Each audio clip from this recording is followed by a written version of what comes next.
Missed an episode of your favorite podcast? Choose from over a decade of content in our archives, not just the latest episode. All free at gcnlive.com. This is your call to action. Get prepared, America. Economy, survival, energy, disasters. This is USAPrepares.com. Informative radio, educational radio. Interact now by emailing instructor@USAPrepares.com or text at 434-390-7953. Class, please take your seats. Now, your instructor, Vincent Finelli.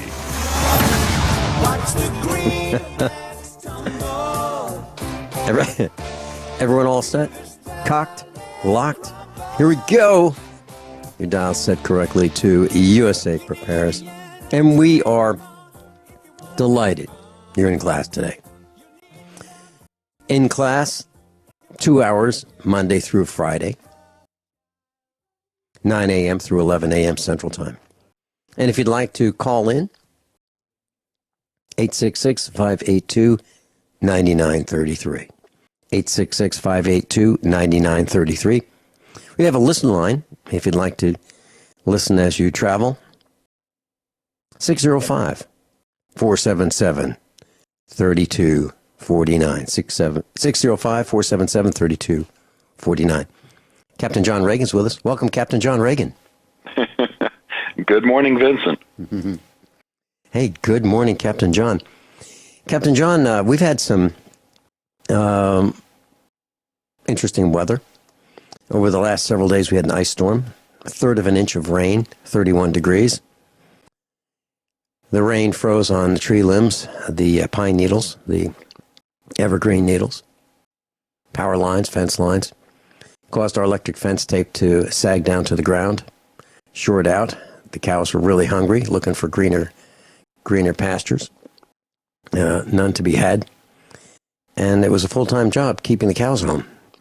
They ate 5,000 pounds of hay a day during the ice storm, and then the ice melted.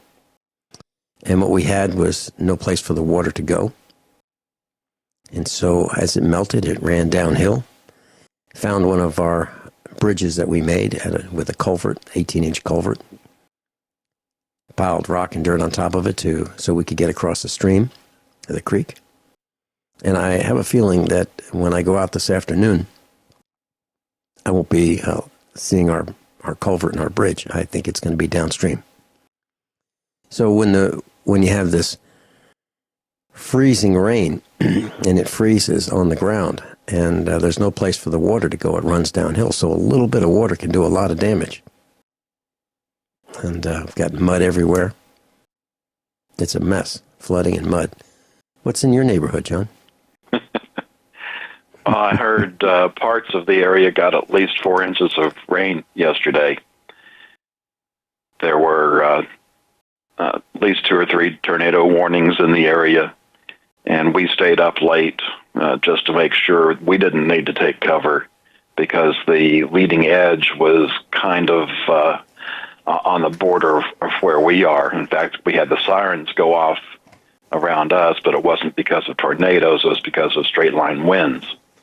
And I'm thinking our local cell tower probably took a bit of a hit because we normally have about 4 bars, and now it's kind of bouncing between nothing and 2. So, yeah. Well, that makes a lot of sense because when I called you this morning, no answer. Well, hopefully they'll get that fixed and get back up to the normal amount of radiation they're inflicting on us. But in the meantime, that does make it interesting since that's our primary phone connection. Mm-hmm. Mm-hmm. Well, I'm at thefinancialstateoftheunion.com. I've clicked on the news tab. Where would you like to start? Well, I know it was a shock to everybody when we ran out of time last week. And the one I wanted to get to was growth is not a solution. So I want to get to that before we get into today's post.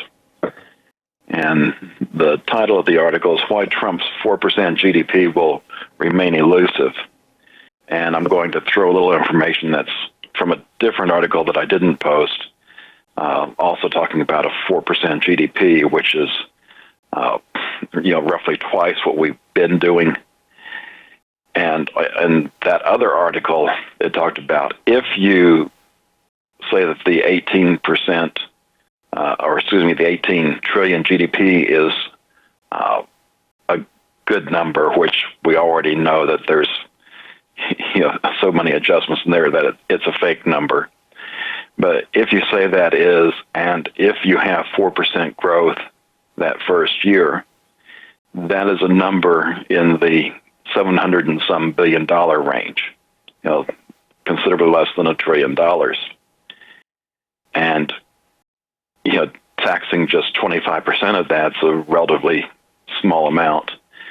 But even if you could tax 100% of it, the whole $700 and some billion, that's not even enough to make up for the additional debt that the government's piling on every year. And when you look at what's in this article, lately it's been taking $3 of debt just to get an additional dollar bump in the GDP. So it's saying that if you wanted to expand the economy at a 4% rate, you would end up having to add $2.6 trillion in the coming year to debt just to get that amount of bounce in GDP. So it's just another way of looking at what we've been talking about for years with the financial state of the union. You can't tax your way out. You can't grow your way out. The only thing that we really have a choice of is a nice big collapse and reset. Mm-hmm. Yeah. I was reading about cash for clunkers over the weekend. One of the administration's many fiascos.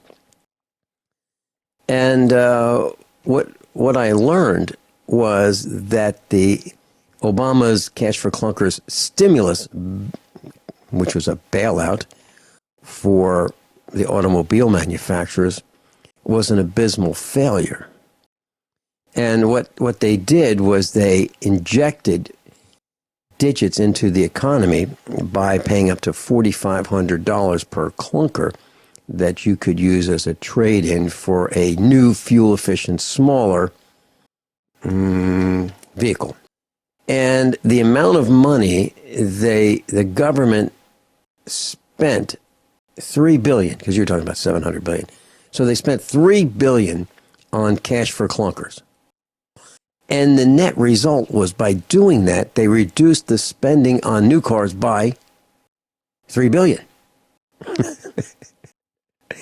So it was a net exercise in stupidity.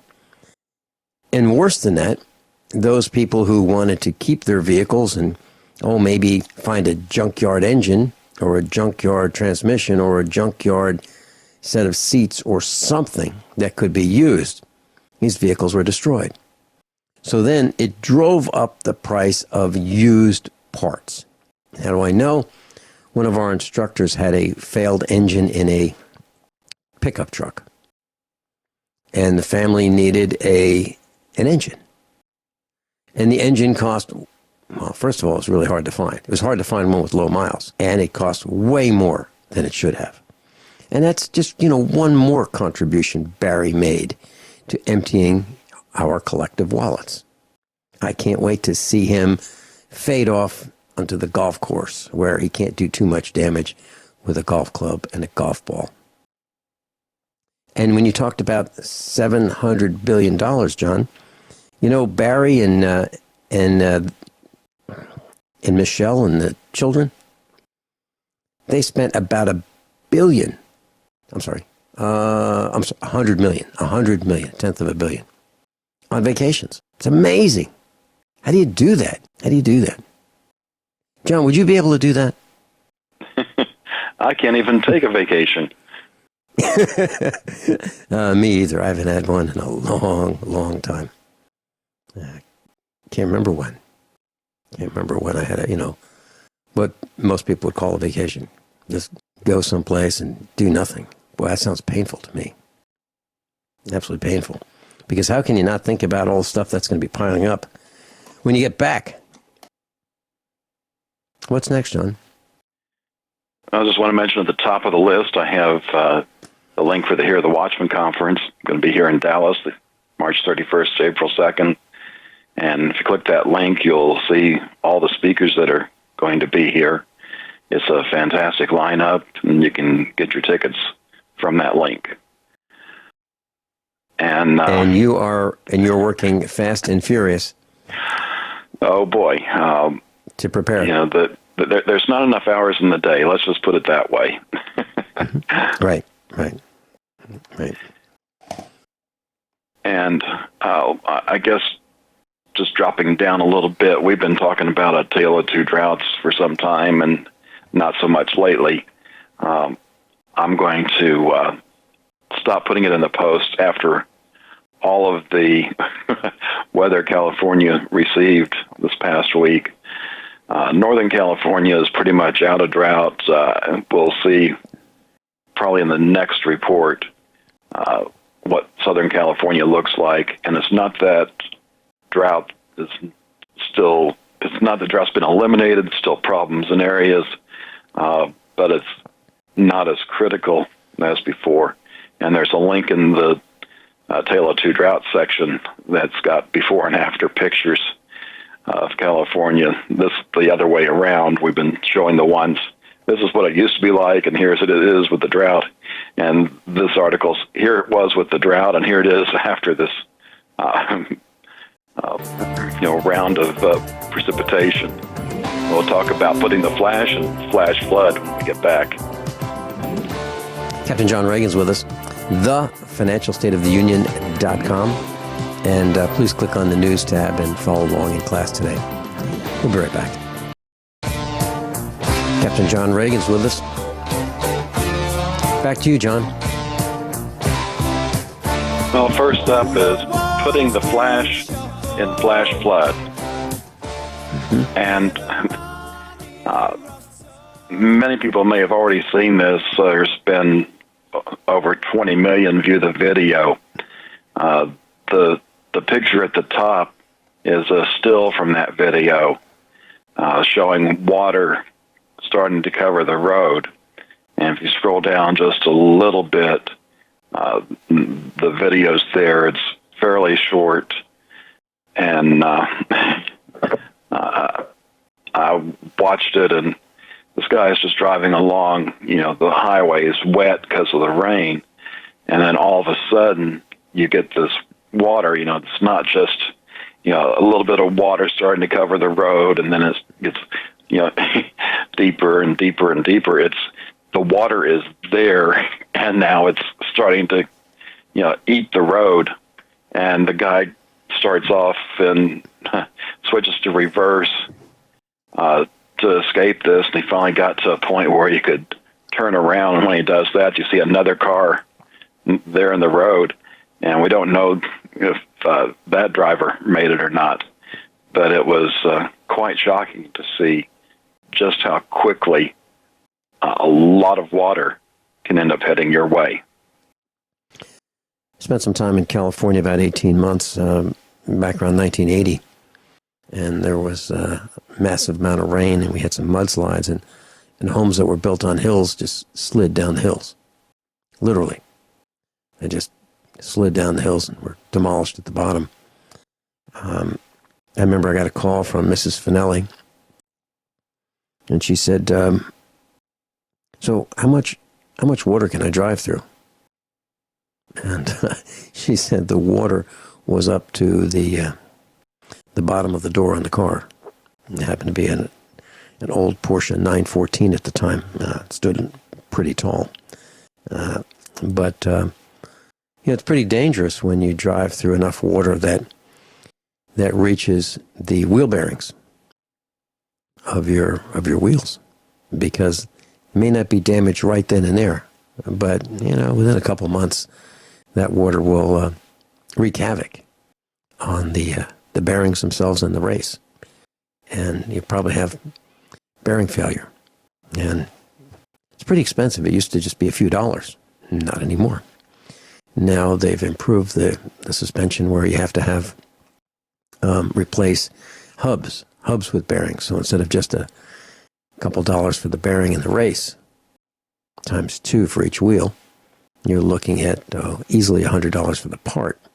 And then you're looking at labor to install it, and not everybody has all the tools to replace hubs. So, and it's more complicated. Yep, you're absolutely right, John. So this flooding is something to pay attention to.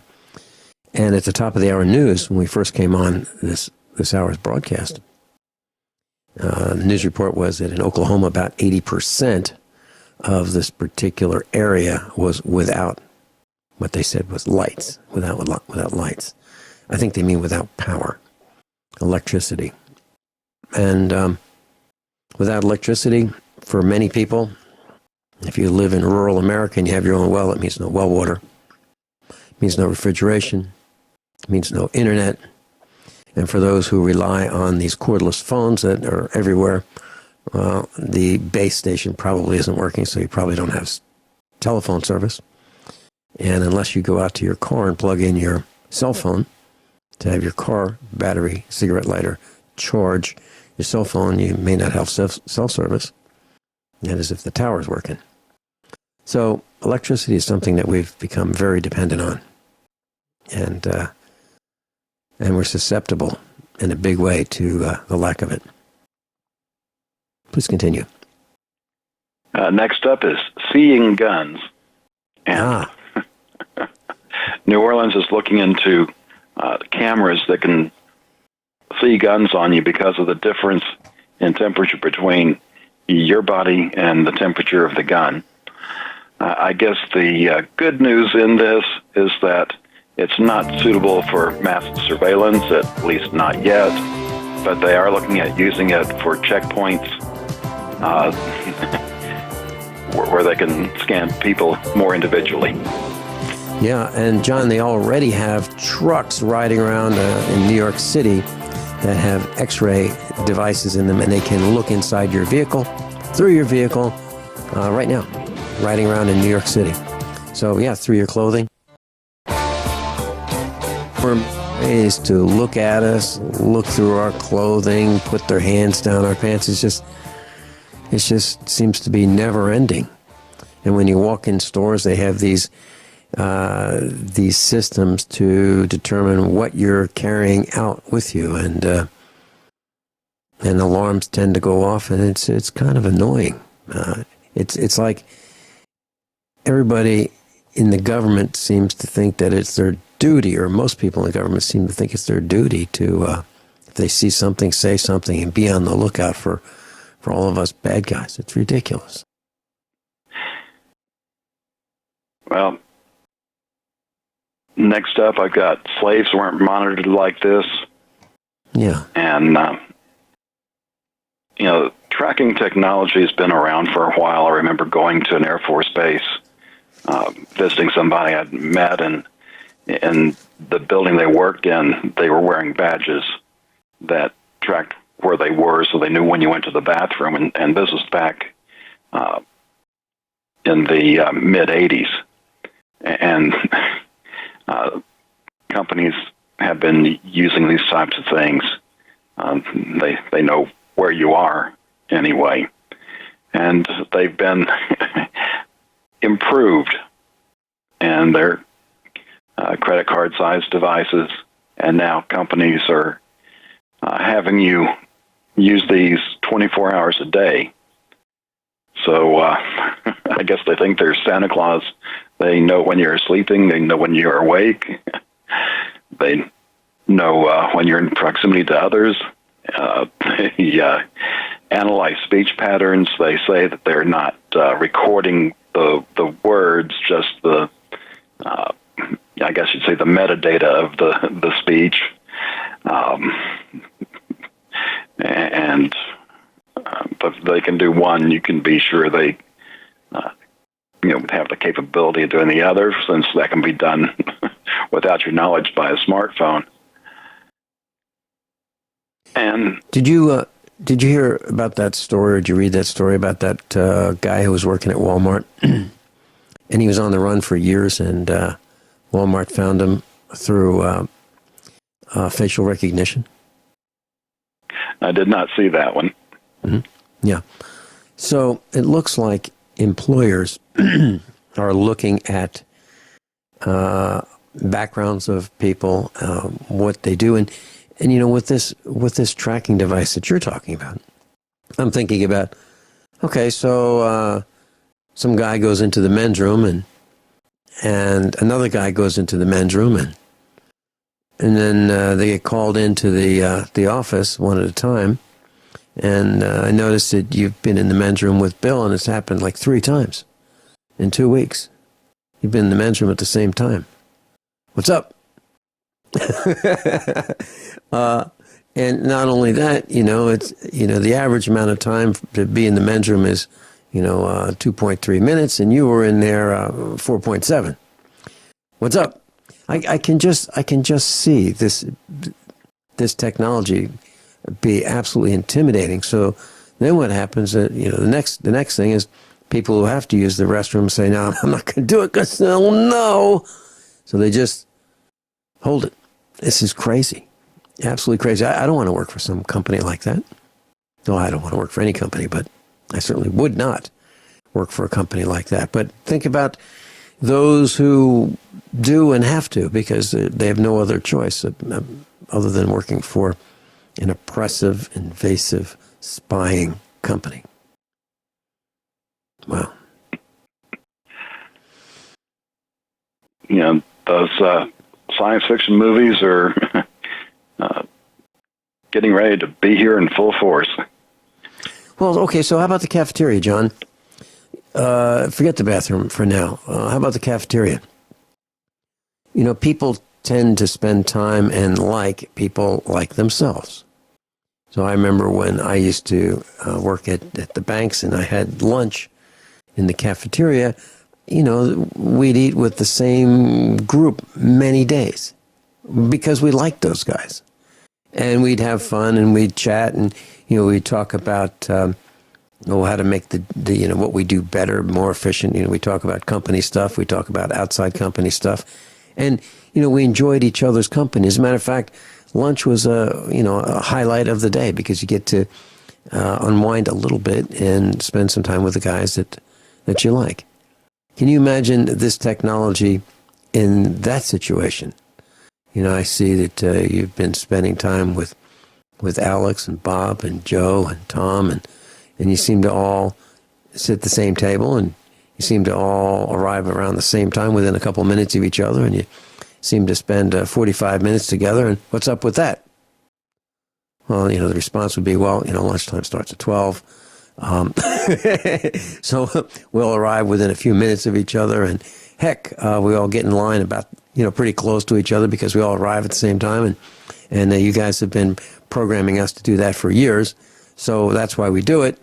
That's why we arrive there around the same time every day, and we like each other, so we sit next to each other and enjoy each other's company. But I can just see how this could turn the wrong way.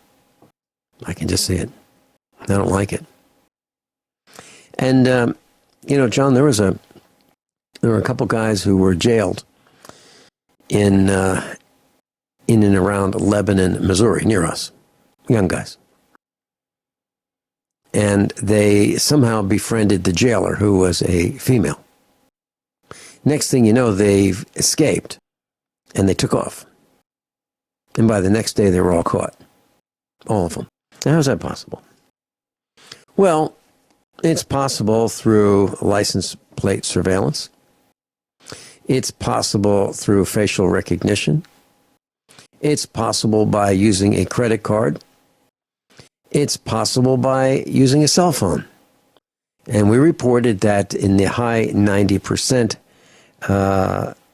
certainty range, that within 3 telephone calls, even if a person has a burner phone, even if a person goes and pays cash anonymously, allegedly anonymously, at some store, the Chinese factory outlet or some other store, get one of these burner phones, power it up, make a call. Within 2 more calls after that, there's over a 90% chance they know who you are within 3 phone calls.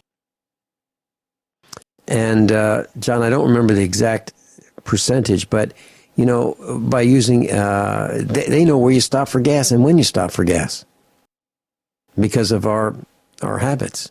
If you stop at the local Conoco station, you know, right after work or right before work, you know, every Wednesday or Thursday or Friday, they can just sit there and wait for you, and sure enough, you'll probably show up. Am I exaggerating, John? It's been 2 weeks. It's time for you to buy Chinese.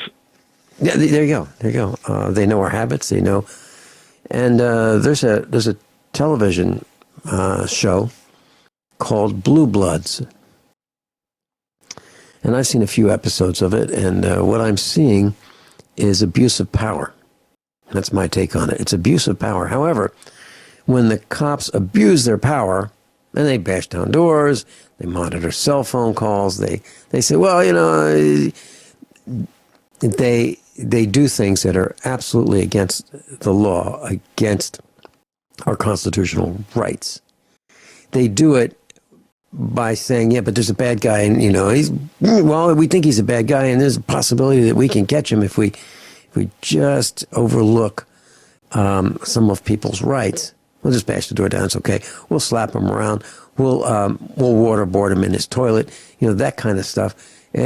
But it always seems to work out in this television show that in the end, they get the bad guy, or as they would call him, the bad guy, and that these abuses of power, these illegal moves, are justified because they actually catch the bad guy.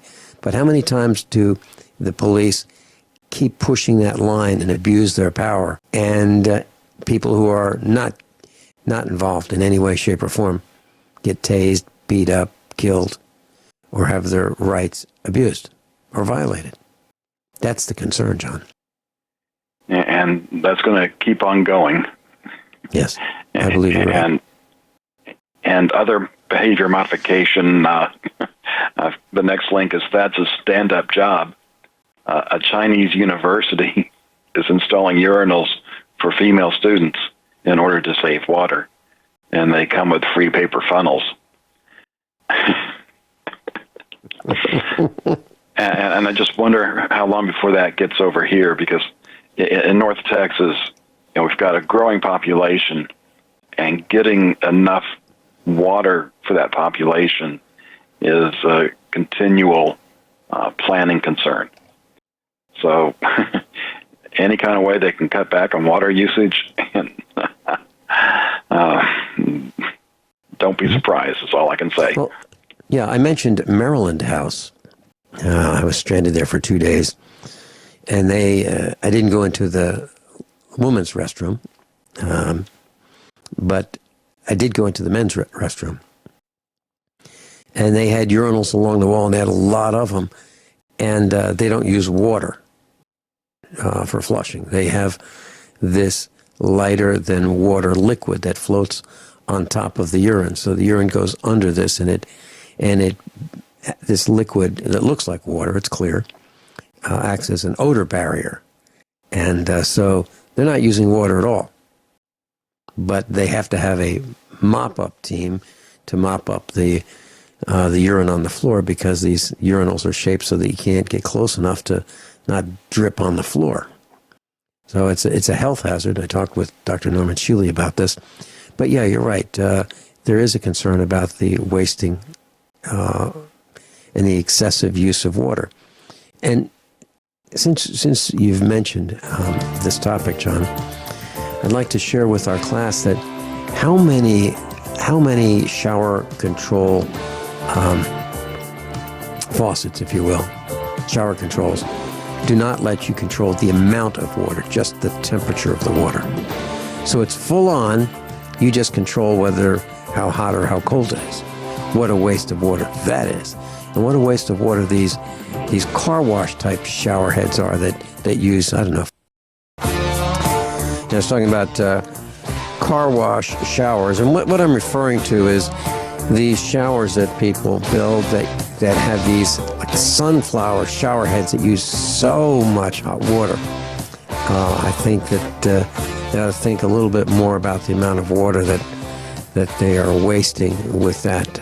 Here at the farmhouse, we use what I would call a high-pressure shower head. It's like the size of a roll of nickels, a little bit less tall than a roll of nickels, but that's the diameter of it. And it uses very little water, and it kind of almost atomizes the water, and it works really well. And how much do they cost? Oh, about $6 or $7. You can get them on eBay if you want. John, so I was looking at this post that you've linked to about the Chinese university installs urinals for female students to save water. They come with free paper funnels. Now, in the images I see, I don't see any place to put the used paper funnels. And then they show a picture of a plastic kind of a funnel that will help women urinate while they're standing so they don't get their pants wet. And then, so here, I've just got a couple quick questions, and I guess they're rhetorical questions. One question is, what do you do with the paper funnels, and how much do they cost, and is that actually cost effective in trying to save anything? Number two, what about the disease potential for the paper funnels, and if you were, do you bring them with you? And then there's no place for toilet paper, okay? It's really difficult to flush toilet paper down a urinal. So what happens? What are these women doing after they urinate? I mean, I don't mean to be too graphic about this, but I think the concept is flawed. And those who don't want to use paper funnels or disposable ones, they can get the plastic one. So what happens after they urinate? Do they bring it over to the sink and wash it out? Or do they just put it in their pocket? What happens? I think this is poorly thought out. Your thoughts, John? Well, no telling, and I'd be interested to see when they bring that over, do they offer instruction in English? Poorly thought out.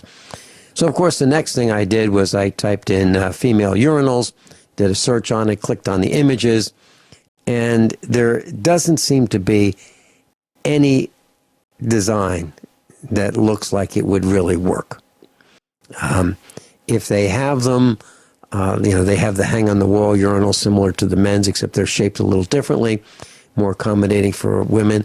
But then they would need to slope the floor in the urinal area, and it would need to be a floor that you could hose down, and you'd need to hose it down a lot. No different from men. I mean, I'm not saying that men are a little more equipped to use a urinal without a funnel, but I can see all kinds of problems with this. So maybe the answer is to have toilets that use less water. That would be a pretty good design. What's next, John?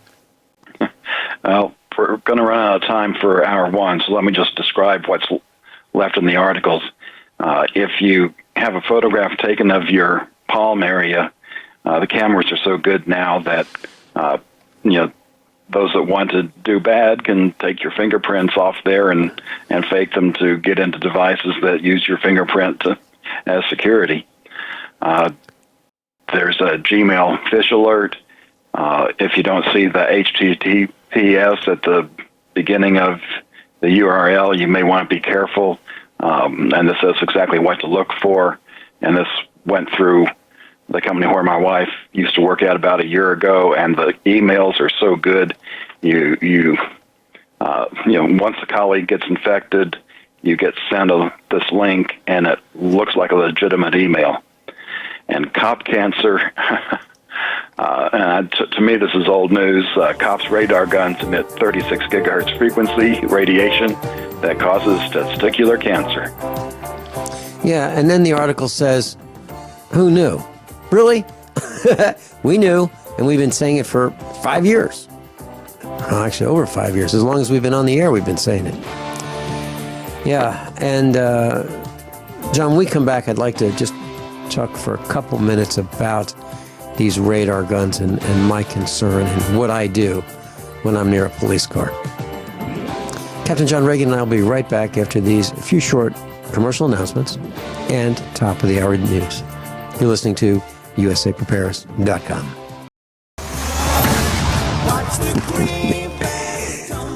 Everyone all set, cocked, locked? Hour number 2 of USA Prepares. Captain John Regan's with us, and we've been talking about radar guns and cancer and testicular cancer that police are giving themselves.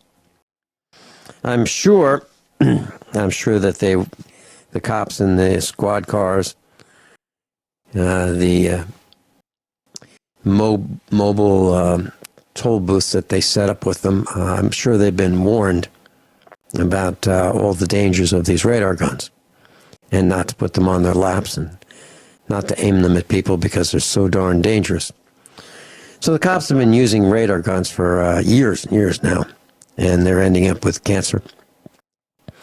And so I'm very concerned about this. And when I see one of these mobile nuisances, whether it be a black and white nuisance or whether it be a unmarked nuisance, I get out of the way. And I have in the studio a Luftwaffe helmet from World War II. It's an aluminum helmet.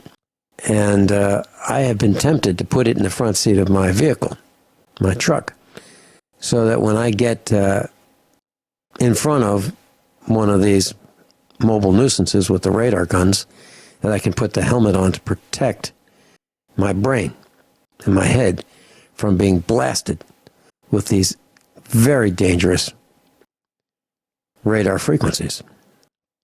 I'm very serious about it. I have not done it yet. But I know that if I do that, I'll be pulled over, slammed against the hood, and beat up. One of these nuisances will think that I'm being offensive, that I'm insulting him or her. And actually, it would be an act of protection against the dangers that they're inflicting. So, what I do right now is if I see one fly up behind me, I take evasive action. I change lanes, use my signals, of course. I'm very polite as I travel, and I let them fly up and get ahead of me. And when they get ahead of me, I get alongside of them, and I stay not in front, not in back, because that's where their guns are the most dangerous. That's where they're typically pointed, forward-looking and rearward-looking radar. However, they can aim it right, left, any direction of the compass they would like to. But I'm very concerned about it, and distance is my friend. And so I travel in a way to get as far away from them as quickly as I can without attracting unwanted attention. Because if they pull up behind you, now you're going to be blasted close up for as long as they feel like detaining you. It's a mess, and I don't like it. And imagine trying to get into a conversation with them and explaining to them, hey, by the way, officer, sir, do you realize that gun is dangerous to you, and maybe you'll have deformed children? Imagine how that conversation would go. So I try to avoid it. As a matter of fact, what I really try to do is avoid traveling. I try to stay home because it's dangerous out there in lots of ways. And this is just one of the many ways. John Regan? Unfortunately, you don't have to go anywhere to be in danger of the government. Is the government broke? Duh. And the latest financial report is what I've got starting off hour number 2. This administration has been rather lax in getting reports out. I believe they're normally due in December, and they've been getting them out about April. But they managed to get it out last week. Of course, they're running out of time for this administration, and You might think, why wouldn't they just be like they were and just leave it for Trump to finish? Well, the thing is that they want to use it for propaganda. So the first link is an editorial. It talks about the latest report and how the Government Accountability Office, GAO, the auditors basically say that they can't certify the report because it's in such bad shape. And the second link goes to the GAO's website where you can get the full 284-page report.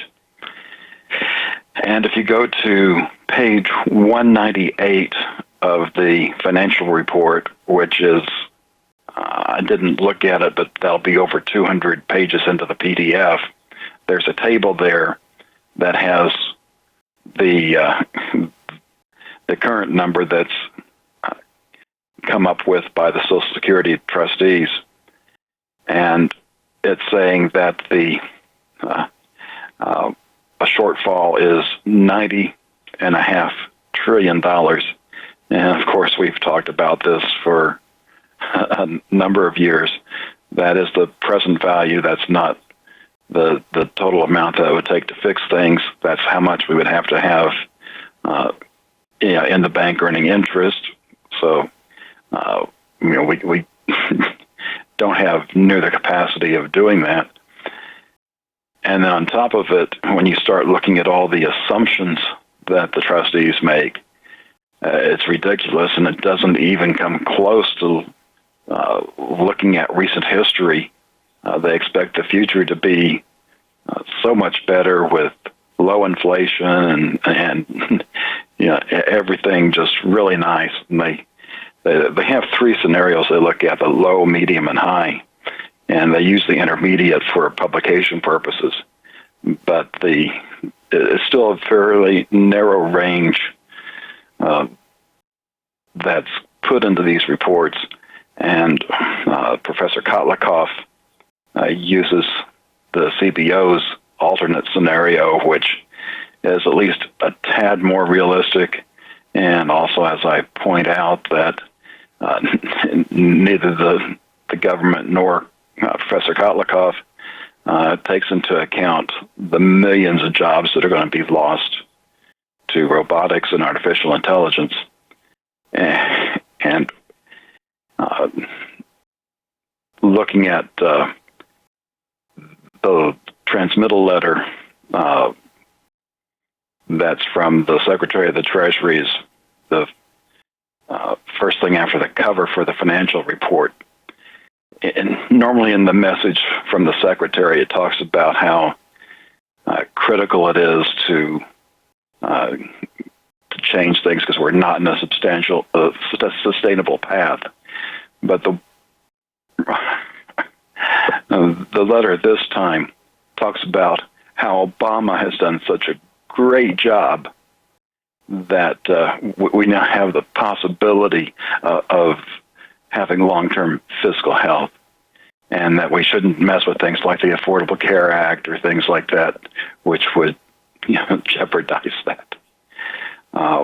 It's so disgusting to see a report like this, which doesn't even get that wide an audience to be subject to this level of propaganda. Barry and the Bandits have messed around with the Affordable Care Act, the Obamacare fiasco, so much that our family lost our health insurance 3 times. 3 times during his reign as CEO. And it cost us every time for up until 2015, every year, the increases in our health care costs were staggering, absolutely staggering. And I know a number of people who didn't bother to get health care insurance because they couldn't afford it. But our companies, the ones that we selected, told us, after the year was up, they would send us a letter saying, that policy, that coverage is no longer available. You'll have to get new coverage 3 times after massive increases. So as far as my memory of Barry and the Bandits, think about Cash for Clunkers. That was a fiasco. You think about Obamacare. That was a fiasco. You think about what he's done to hot water heaters.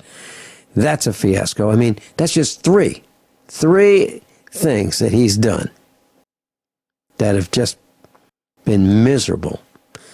And those things have affected just about everyone in the United States of America.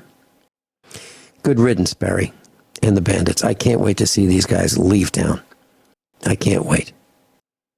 And I hope that Donald Trump prosecutes Hillary and her band of friends. And by the way, John, did you read that Hillary is laying off at the Clinton Foundation? They're laying people off. Yep. And they act like it's the scandal of pay for play that is distracting them. I think what's really happening is it's so true that this is going to take a massive defense to keep the key players from being enrolled in the Gray Bar Hotel. And I hope they serve a long time. I really do. They've damaged this country plenty. I just can't understand why some people think that it's going to be terrible with her not being president. It'd be terrible with her being president of the corporation. But can you imagine that? What's next, John? Well, I know the break's getting ready to come up, but I've got 2 articles, Gas Attack and Shoplifting 2017. And this is going to point out how our criminal element is catching up to the way things have changed 21st century. Yeah, and then after that, I hope we get a chance to talk about these toxic roads. Toxic roads. Wow. John, you've got a great lineup for today. I really appreciate it. Class, we'll be right back. Class, if you'd like to contact John Regan through the website, his website, thefinancialstateoftheunion.com or eze33.org. And both of those will take you to the website that will let you follow along in class. And just click on the news tab. John? Well, we've talked about how the criminal element has come up with new ways of stealing things. And in terms of gasoline, we talked about how they would take a van and park it over, the portals where they deliver the gasoline, and they'd pump it into the van, which is extremely dangerous. But you have to give them some credit for ingenuity there. Well, in Mexico, they're taking that to a whole new level. The drug cartels are tapping directly into the pipelines. It's just a $5,000 to $8,000 setup that they've got to invest in. But once they tap into the gas line, they're getting the gas basically free at that point, and they're able to sell it at a discount, which people aren't complaining. So it is working real well for them. And, so, John, let's see if I got this right. So what used to happen is some thieves would get an old van, and they'd cut out the bottom of the floor. They'd drive to a gas station, and through this hole in the floor, they could reach down and lift up the cover that would be in the parking lot of the gas station. That cover is the same cover that the fuel delivery tanker would load the fuel into the underground tanks of the gas station. So they would lift up this cover and insert the pipe, turn on their pump in the van, and pump fuel into tanks in the van. And then when the tanks are full, they would shut off the pump, put the cover back on, and drive away, right? That's what we're talking about. That's right. Now we're So now we're talking about just finding that pipeline underground, and that's easy to do with a metal detector. Find that metallic pipeline underground, drill a hole into it, I guess, and then start using the pressure of the pipeline that's already there to fill up the tanks and haul them away. Much better plan.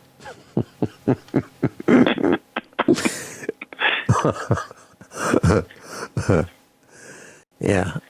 And and this is all because the government-run gas stations have decided to increase prices, right? That's what this is all about. It sure helped facilitate it anyway. Yeah. Well, I don't remember learning about anyone doing this until the prices went up.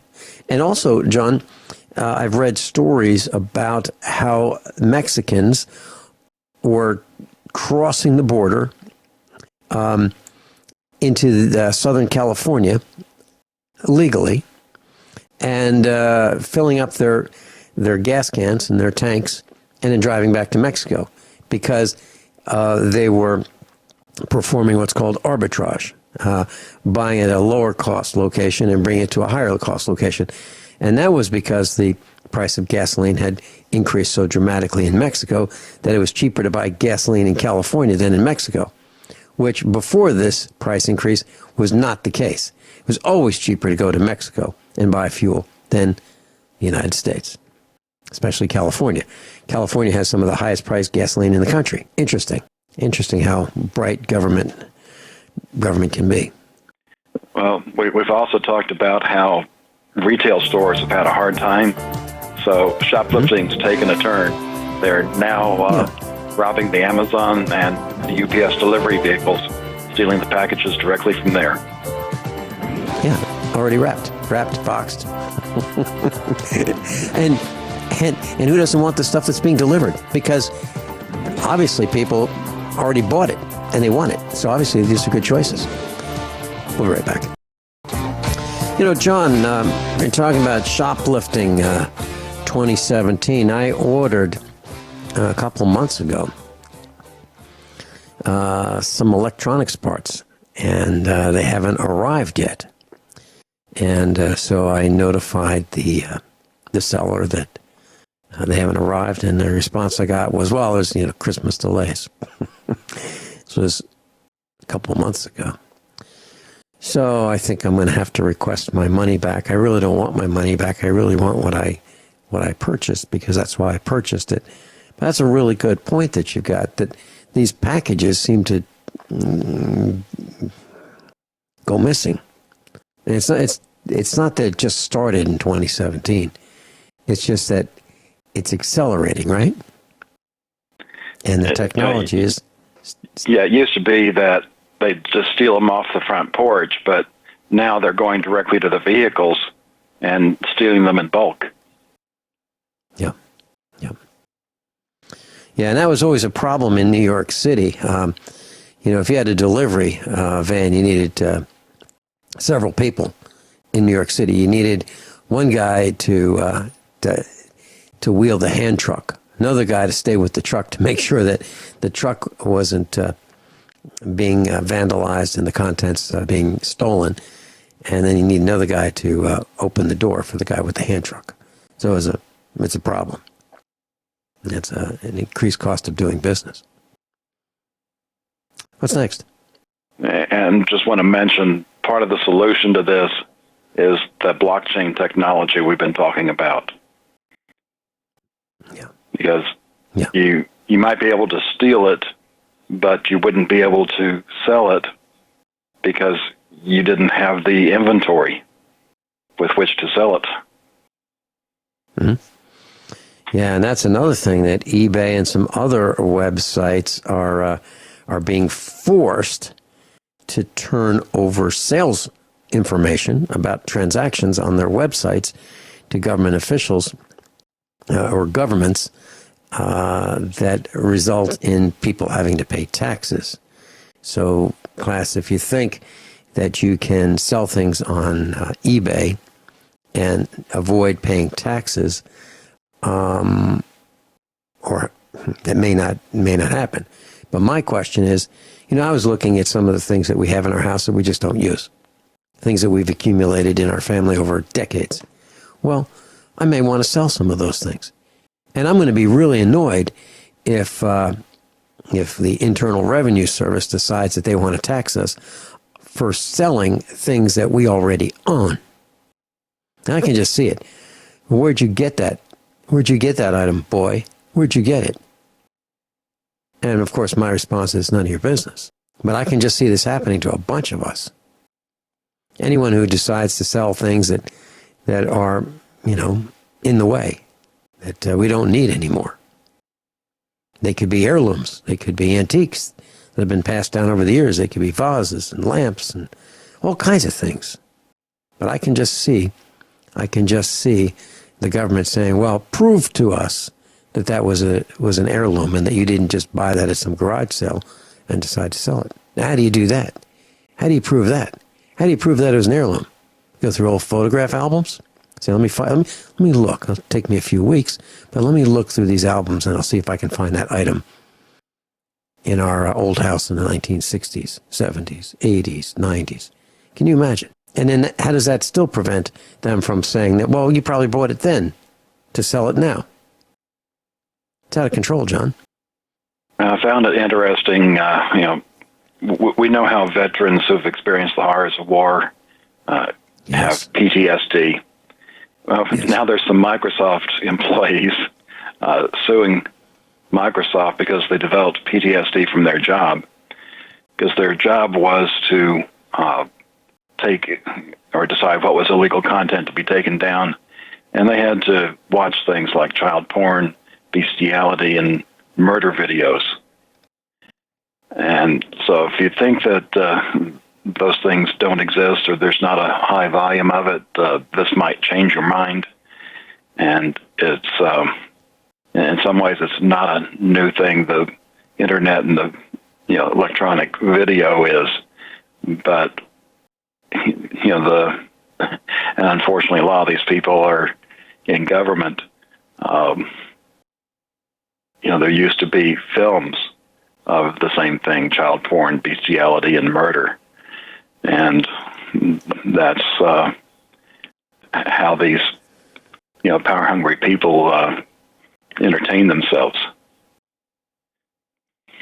It's sad. It's sad.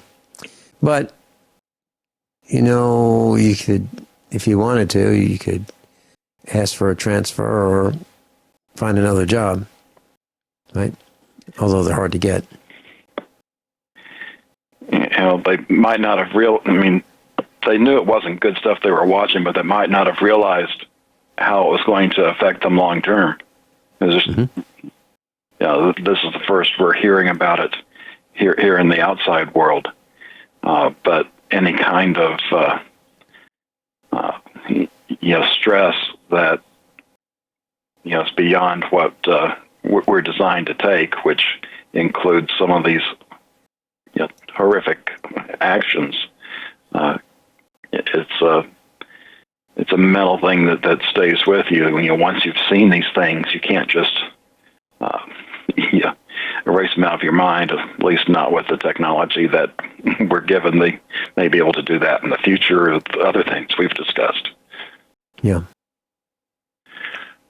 Well, came across an interesting article. I've entitled it "Spider-Man Had This Decades Ago." Apparently, Swedish researchers have found a way to create in bulk artificial spider silk that the threads are stronger than steel. And there's a lot of advantages to this silk. Possible applications they're talking about is bulletproof clothing, water-resistant lightweight clothing, ropes, nets, seatbelts, parachutes, rust-free panels on motor vehicles or boats, biodegradable bottles, bandages and surgical thread, and even artificial tendons or ligaments. So, be interesting to see how this is used. Of course, as with most technology, in addition to the good things, I'm sure they'll find out ways of weaponizing this. Yeah. Yeah, but on the good side, artificial tendons or ligaments support for weak blood vessels. Sounds like there's a lot of potential in this. And class, if you look at your seatbelt in your car, you'll see that the fibers are really, really tiny. There's a lot of them, and they're really, really tiny. Many years ago, I had a tenant who worked for a web manufacturing company, and they fabricated seatbelt webbing, and it's fascinating. It's fascinating. Very, very strong. When you parallel a lot of these very fine threads together, you can make a very, very strong rope. As a matter of fact, we use seatbelt webbing. We've got seatbelt webbing with steel hooks on the end while they're forged, and we use them for towing farm equipment from one place to another when we get stuck. So it works great. I like it better than a chain because chains don't give too much, and they're really rough on the equipment. But these seatbelt webbings give a little bit, and the shock when you start the pull is not so great. What's next? Toxic roads. Oh man, yeah. And if you ever want to point out, the fallacy the government doesn't allow anything bad out there, there's a number of ways in this one. The first one they talk about, and I'll try to get this out correctly, polycyclic aromatic hydrocarbons, PAHs. This is a sealant that is laid out on, whether it's coal tar pavement or the sealant being laid out on a driveway, street, parking lot, playground, and you've probably smelled it when it's there. And it talks about the problem of not just the PAH itself, but it ends up getting washed out into streams and rivers and runoff, and that says it's 1,000 times more toxic than asphalt. There was a study where stormwater runoff was so poisonous in parts of the Pacific Northwest that it could kill an adult coho salmon in just 2.5 hours. And that's not the only problems. It talks about carbon disulfide, and that even goes back to the mid-1800s. One researcher in 1856 noted everything from weird dreams to memory gaps, premature aging to abolished sexual desire. And we get into gas and wastewater used to de-ice roads, salt on roadways. So there's a number of items to choose from on how these have worked by themselves and in tandem to mess up our environment. John, there's a quote in this article that says the study shows that PAHs pose a very real threat to aquatic organisms, the base of the food chain. And among the adverse effects are fin erosion, liver abnormalities, cataracts, and immune system damage. Exposure to the chemicals can also cause high rates of tumors in fish. Plus, I've posted a link that works in conjunction with Captain John Regan's link on his website. And this one says toxic driveways. Cities ban coal tar sealants. This is from USA Today.